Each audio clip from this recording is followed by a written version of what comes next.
Cam, stretch good now. I want you to get loose because this is all day right here.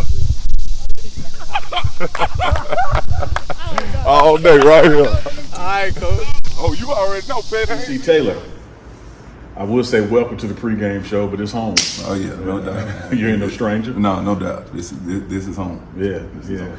Speaking of home, you know, we in the new digs, and you are one of the coaches here that played here, set records here, went pro from here.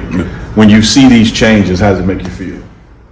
It's amazing. It's amazing what these kids get to experience. You know, me, like you said, me being a player here, I can remember everything was right there. The weight room right here at TB Ellis, coach's office, locker room. We was all kind of crammed up in there, but we got the job done. But now you know, give these kind of facilities, offices and everything. That's what it's all about now with the players of today. You know, they into the stuff. See, you part of that generation. I'm gonna tell someone. You part of that generation where when practice ended, you had to run to the cafeteria because all the food might be gone. Oh yeah, no doubt. Yeah, no doubt. So you know, you're hustling over there. You might run over there in your practice pants, your shoulder pads and stuff to get over there and try to get that last little bit of baked chicken. Because if you didn't get that, you was waiting on what we call the whoop booty. The whoop booty sandwich, baby. Had the crates out in front of the door with the whoop booty sandwich and the jungle juice. So you know, it's amazing to me again that, you know, the strides that we've taken and the things that's going on at Jackson State right now with Coach Prime. And speaking of those strides and things that are going on, you had the opportunity to work with the NFL part of summer too. You went up to Tennessee to work with the Titans. What was that experience like? Unbelievable. I was kind of nervous at first. I didn't know, you know, really what I was walking to when I got there.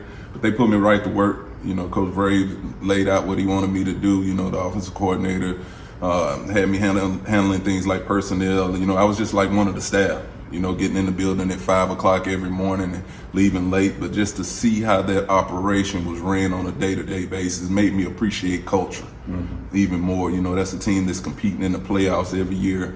But they have an unbelievable culture there, up there at Tennessee. And I think just going forward, it made me appreciate and understand how much more important it is to have a strong culture. And your players need to understand that. And so when you talk about that culture, you know, again, you played here, coached here. You've seen the culture change under Coach Prime. You spent some time in the NFL this summer and seen that culture. How does that help you organize your wide receiver room? Preparation, you know, just the preparation on a day-to-day basis. And like Coach Prime says on every day to us is being consistent with those guys. If I'm slacking one day, they can recognize that BS, you know, what I call it. So I try to come in there and have a plan each and every day with these guys, because to me, if I show them that I'm trying to help them make it to the next level, which is trying to get to the pros, get that degree, but get to the pros, you know, they're going to want to listen. But once they recognize, like, this guy is not really going to help me take that next step, then they're going to shut down on me. So that's what I try to give them on a day-to-day basis.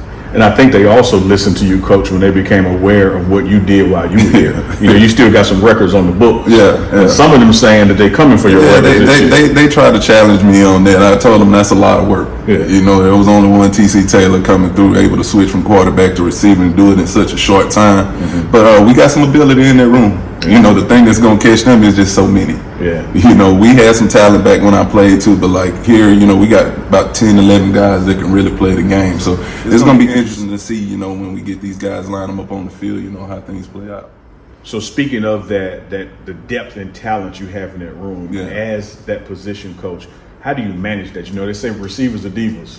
You know, how do you manage that talent, those egos, and give people their reps? I look at it like this now. Like, it's no different than any other Power 5. They got 4 and 5 stars guys in those rooms as well.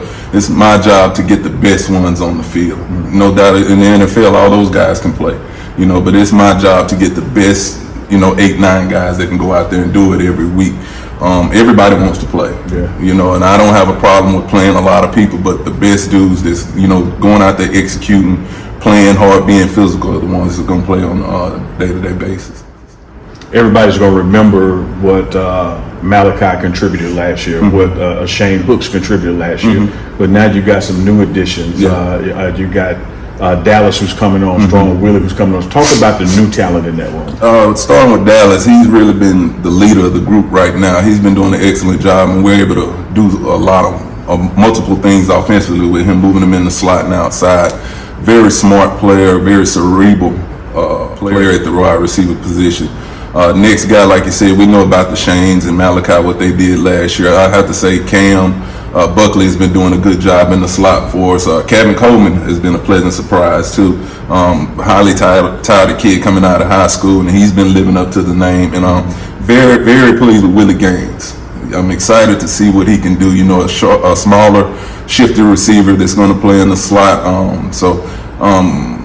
He's been doing some stuff that's been pretty electric. And I think he's going to be striking up the band a lot for us too, as well as Rico. We got him in from South Carolina, and big physical dude that can really fly. So you know, it's a good thing. Man, I'm smiling because you named a lot of names. Yeah, and I could keep going, but I'm gonna just stop right there. Yeah, it's a lot of talent there. It's a lot of talent there.